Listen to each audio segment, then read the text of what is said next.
This is Graham Platner, an oyster farmer and military veteran who entered the Senate race in Maine as a relatively unknown Democrat. I'm not afraid to name an enemy, and the enemy is the oligarchy. His ability to directly confront America's oligarchy in a straightforward, down-to-earth manner quickly propelled him to national prominence, positioning Platner as a major icon of America's progressive left, alongside such figures as Bernie Sanders and Alexandria Ocasio-Cortez in a matter of just a few months. Over the last couple of weeks, however, Platner's fortunes have shifted dramatically. It's been a hell of a week. I went from being a communist on Thursday to a Nazi on Monday. His campaign has been derailed by a sudden cascade of damaging revelations about his past, and these controversies are currently defining his campaign and calling into question Platner's true intentions as a political candidate. To begin with, Platner's personal narrative about his military service doesn't exactly add up. His claims that he opposed America's imperialist wars are contradicted by the fact that he voluntarily signed up for not just one, but 4 combat tours in Iraq and Afghanistan, including a stint as a guard at the infamous prison camp at Abu Ghraib. And he followed these combat tours by signing on as a security contractor for the notorious mercenary corporation Blackwater, now rebranded as Constellus. Platner served as a Blackwater mercenary as recently as 2018. On top of that, Platner's old deleted Reddit posts have recently resurfaced, and many of them are being interpreted as racist or misogynistic, leading to questions about his present-day positions. And now, just a few days ago, Platner's revealed that for 20 years, he had a Nazi Totenkopf tattoo on his chest. He claims that the tattoo was an ignorant mistake and he has had it covered up, but you have to admit it stretches credulity that someone could have spent 20 years in the military without ever once realizing that the tattoo on his chest is a Nazi SS symbol. The controversies have piled up so quickly that they now define Platner's Senate campaign, forcing him to dedicate significant time and resources to defending his personal character. I am deeply sorry. And of course, predictably, this has led to a firestorm of online discourse, with prominent leftist influencers rushing in to either condemn or defend Platner as an individual and as a candidate. Those who defend Platner claim that the attacks against him constitute a resurgence of cancel culture and purity testing, which divide the left and pave the way for MAGA's resurgence in last year's election. Bernie Sanders dismissed the Nazi tattoo as a relic from a dark period in Platner's life. I'm not overly impressed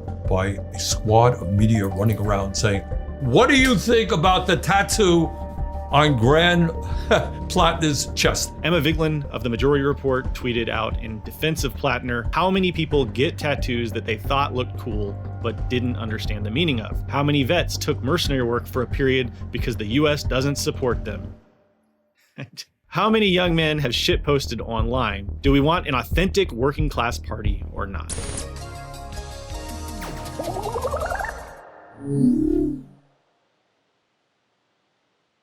I feel like now's the time when I should disclose my personal opinion on Graham Platner and his campaign. But before I do, let me say this. You shouldn't put too much stock in my personal opinion. One of the points I'm going to argue is that we over-index on the personal opinions of individual influencers and politicians, and that's a huge part of the structural problem with the so-called Western left. But just to be transparent, I'll quickly tell you what I think about Platner. I don't really like the guy. Is he better than the mainstream Dem candidate he's primarying against? Sure. Does that mean I like him?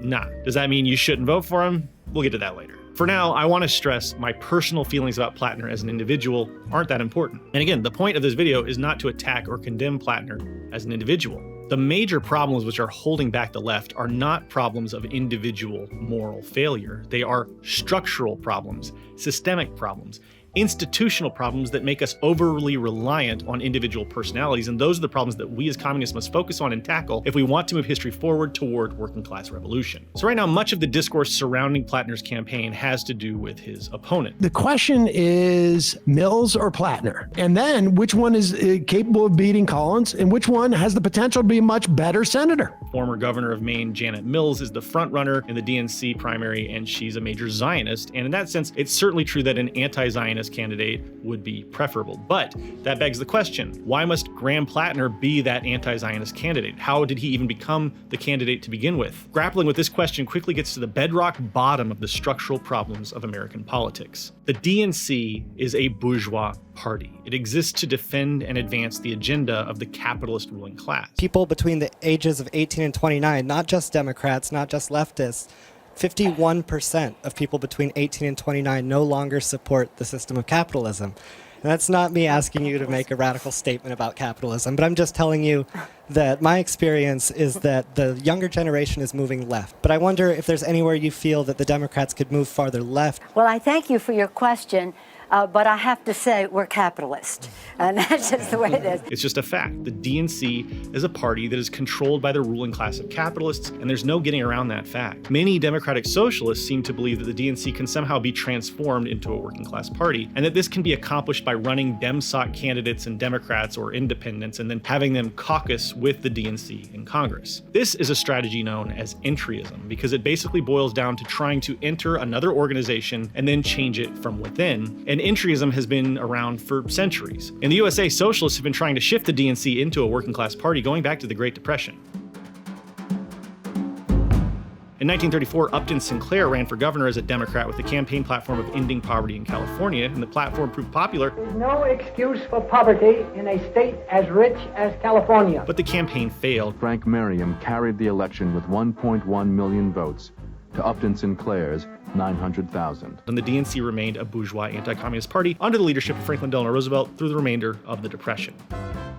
In the 1970s, this guy, Michael Harrington, founded DSOC, the Democratic Socialist Organizing Committee, with the intention of transforming the DNC into a socialist party through the tactic of realignment. This meant joining forces with the Democratic Party to build and deliver a democratic socialist platform. DSOC fielded many candidates for political office, but they almost always ran as Democrats. Unless we get a Democratic Party that cares about programs and ideas and structures to carry them through, this country is in deep, deep trouble. DSOC later became today's DSA party, and this strategy of realignment has only had limited success with the entry of only a handful of Democratic Socialist candidates at the national level. The problem with entryism and realignment is that it fails to properly understand the superstructure of the capitalist political economy and the role and nature of a political party as a social institution. Marx described the leadership of bourgeois parties as but a committee for managing the common affairs of the whole bourgeoisie. Karl Marx and Friedrich Engels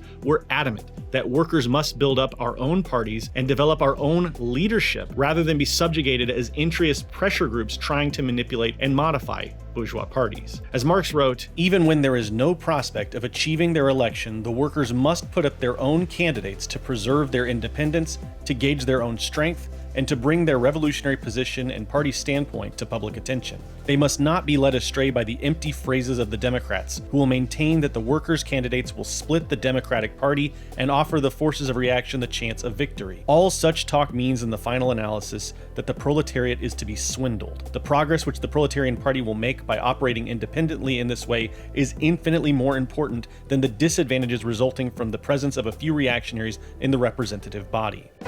And it also just doesn't make sense on the surface. I mean, if you're only going to be running candidates through the DNC, then you're basically allowing the capitalists to have a lot of input into which leaders get chosen to push our movement forward and to stand in the public spotlight. We're putting our leaders through a filter that will eliminate anyone who capitalists oppose strongly enough, because we are only relying on these bourgeois elections to choose the people who are going to stand for our movement. We need to have elections within our own parties that we control where capitalists have no influence. Otherwise, we're just going to get these watered down, diluted versions of working class leaders.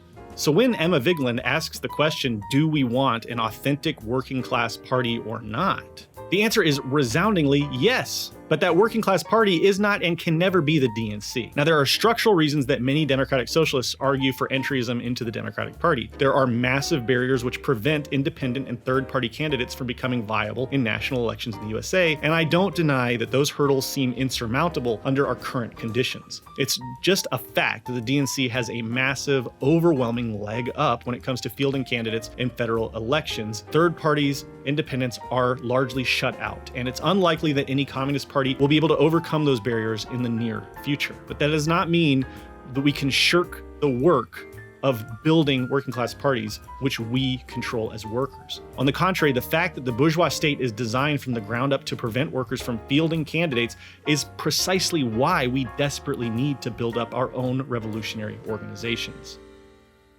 Communists in the past have faced far worse structural barriers when it comes to influencing the state. In the 19th and early 20th centuries, for instance, many communists were struggling for political change in literal monarchies or colonial systems where they were completely blocked from even speaking out against the ruling class. Indeed, Marx himself struggled as an international revolutionary under just such circumstances throughout the mid-19th century. In 1847, Marx helped to found the Communist League, the world's first true communist political party. And this was a time of tremendous upheaval in European society. It was for the Communist League that Karl Marx and Friedrich Engels wrote the Communist Manifesto in 1848, a year that saw proletarian revolutions blaze across Europe. These uprisings were driven by a convergence of economic hardship, demands for freedoms of speech and democratic institutions, and burgeoning nationalism, especially in Marx's home country of Germany, much to Marx's chagrin. The so-called springtime of nations spread rapidly after the February Revolution in France overthrew the monarchy and established the Second Republic. This quickly triggered revolts across the German states, the Italian states, and the Austrian Empire, and after initial successes which forced monarchs to enact liberal reforms and the development of some nominally democratic institutions, the revolutions of 1848 were ultimately a victory for the capitalist class and a massive defeat for the working class. You see, the revolutions of 1848 began as a coalition of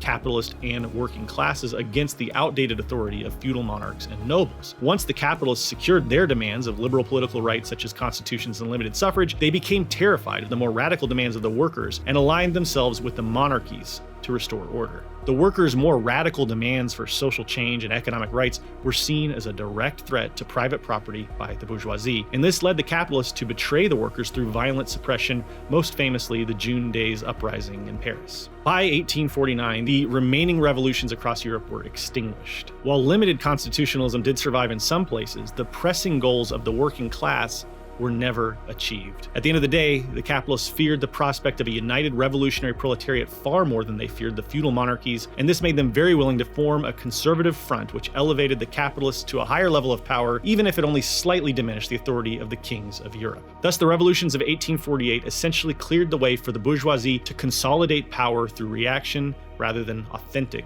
revolution.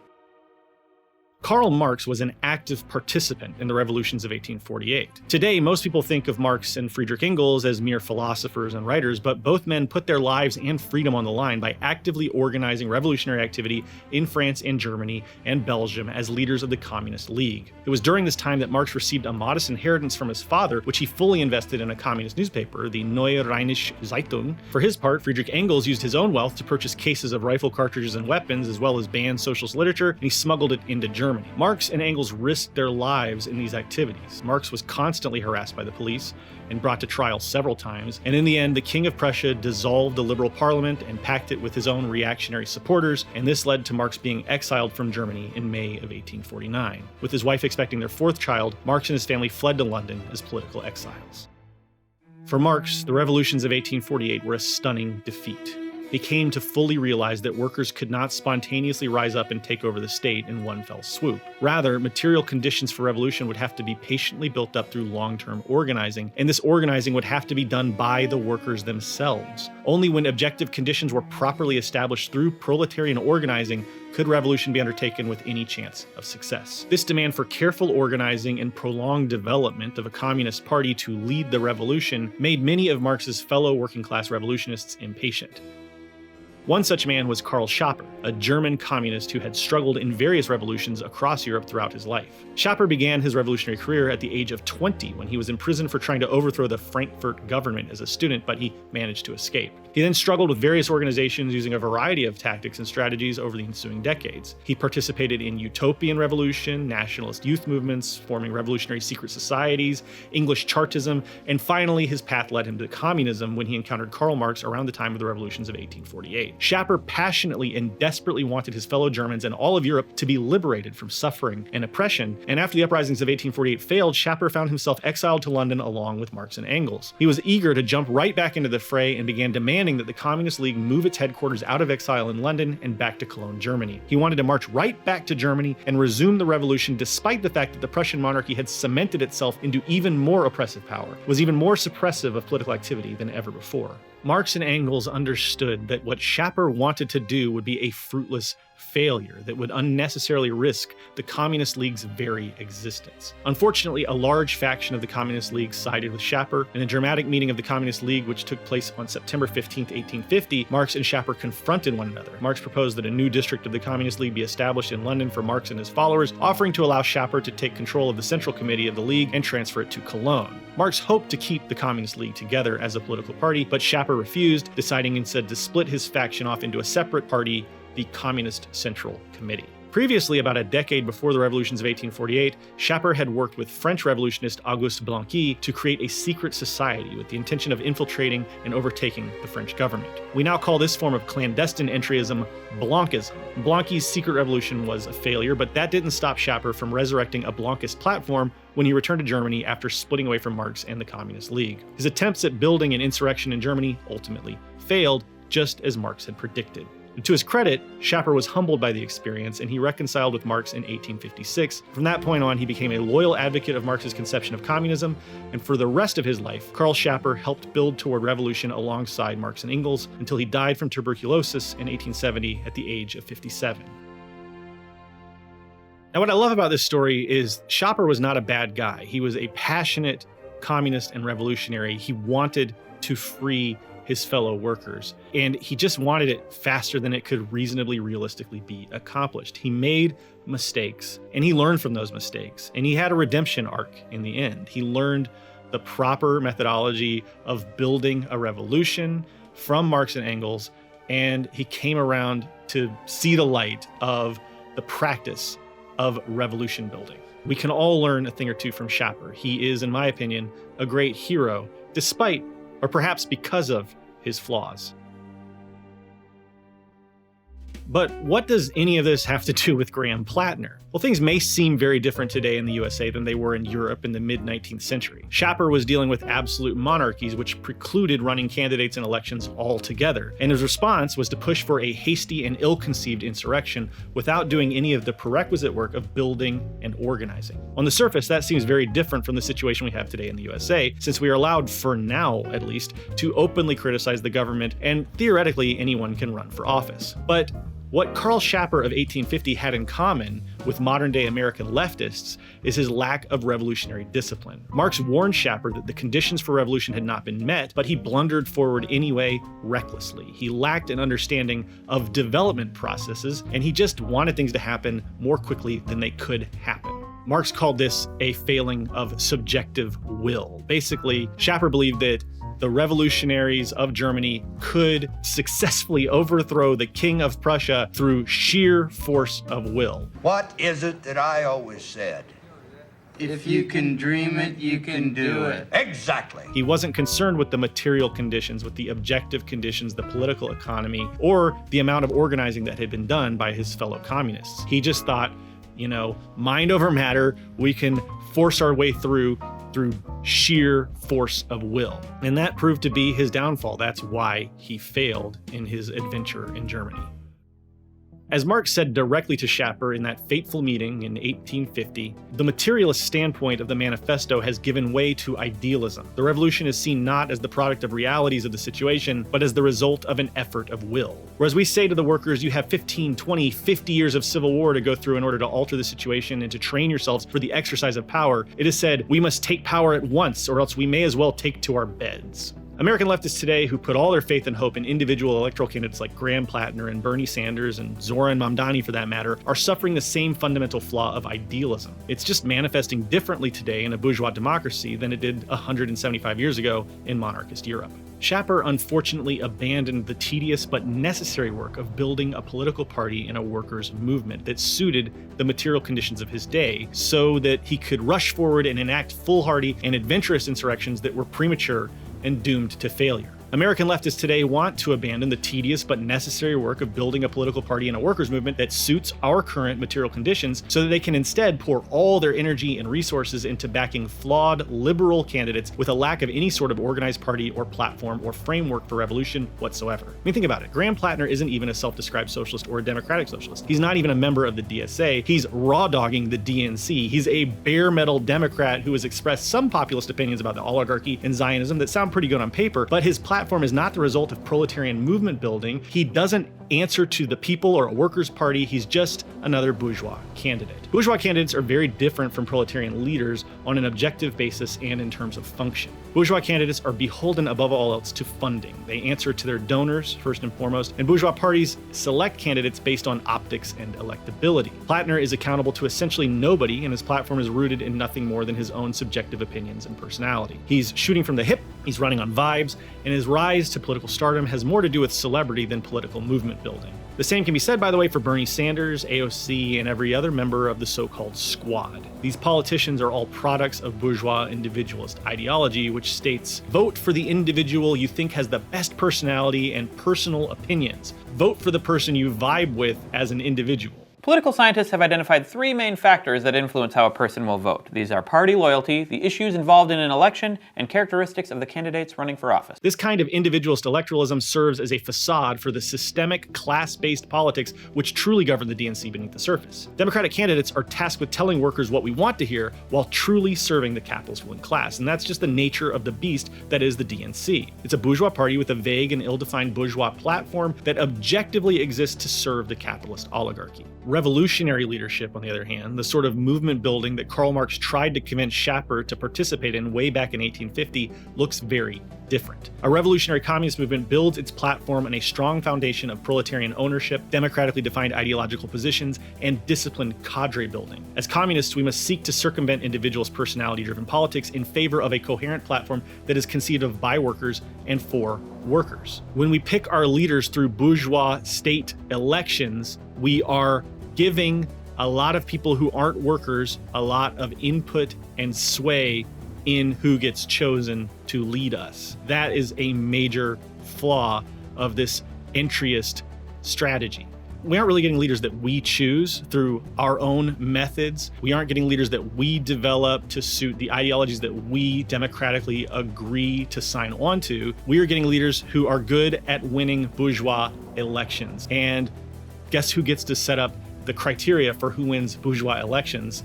The bourgeoisie. If you live in Maine and you think that Platner is the best candidate to vote for, then by all means, vote for him. The primary isn't until June of next year and the actual election is over a year away. One would think that a better candidate could be found in that time, but honestly, that's not even my point. The point is that no candidate beholden to the DNC is going to bring us much closer towards revolution. I first moved away from liberalism and towards socialism back in 2015 thanks to Bernie Sanders. When he lost the primary that year, I was told to hold my nose and vote for Hillary. And ever since, I get told the same thing year after year for over a decade now. Hold your nose and vote for a stinky Democrat to reduce harm. Choose the lesser of two evils. I can only imagine what could have been accomplished if we'd spent more of our time over the last 10 years building up parties and institutions of our own and less time bickering and discoursing and campaigning for liberals who don't even fight for us when they do get elected. I will never stop being butthurt about the number of people who screamed at me and viciously assaulted my character because I wouldn't give Joe Biden a full-throated and passionate endorsement. I didn't even tell my audience not to vote for him, by the way. I just said he sucked.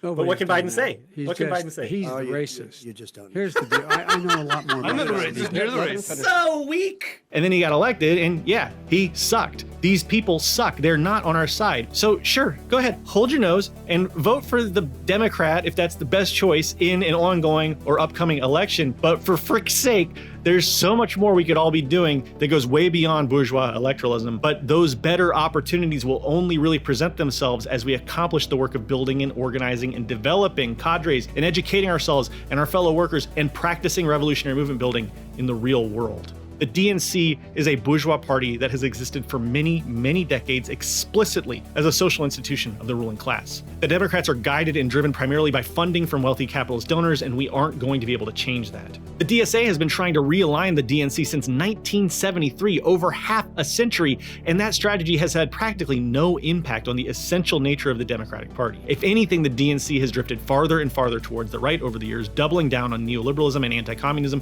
time and time again. It's a failed project. Now is the time for us to wake the fuck up and accept that fact and move on. Emma Vigeland asked the question, do we want an authentic working class party or not? Hell yes we do, Emma, which is why we need to give up this quixotic idealist notion that we can somehow do an entryism and rehabilitate the DNC. This doesn't mean we don't build coalition with liberals and the DNC and DemSocs. We must work with Democrats and DemSocs where our interests align, and that might mean backing DNC candidates in elections as it suits our strategy. As Vlad Lenin wrote, I think that this alliance of communists and non-communists is absolutely essential. One of the biggest and most dangerous mistakes made by communists is the idea that a revolution can be made by revolutionaries alone. On the contrary, to be successful, all serious revolutionary work requires that the idea that revolutionaries are capable of playing the part only of the vanguard of the truly virile and advanced class must be understood and translated into action. A vanguard performs its task as vanguard only when it is able to avoid being isolated from the mass of the people it leads and is able really to lead the whole mass forward. Without an alliance with non-communists in the most diverse spheres of activity, there can be no question of any successful communist construction. So, yes, we will need to be able to work across lines with liberals and Democrats as we build up institutions of our own, but our primary focus must be on building up institutions of our own. As it stands right now, America's left is far too invested in electoralism and the celebrity worship of individual politicians. Hold your nose and vote for the Democrat next November if that's the best available option, but there are about 365 days between now and then that we need to spend building and organizing our own parties. I know things are very scary right now, and I understand the impulse to panic and freak out and hide behind the Graham Platners and the Bernie Sanders of the world. They say a lot of pretty words that can be comforting in hellish times like these. We are living in an oligarchy, and that is the struggle we have got to take on. But they do not offer a path towards revolution. We have to build that path ourselves. There is a dire need right now for radical change, and the sooner we can build a better world, the more people we can save. But we can't take lazy shortcuts in building it. We have to do the work. The tedious, slow, boring, and thankless work of building up our own social institutions and developing our own ideology through practice.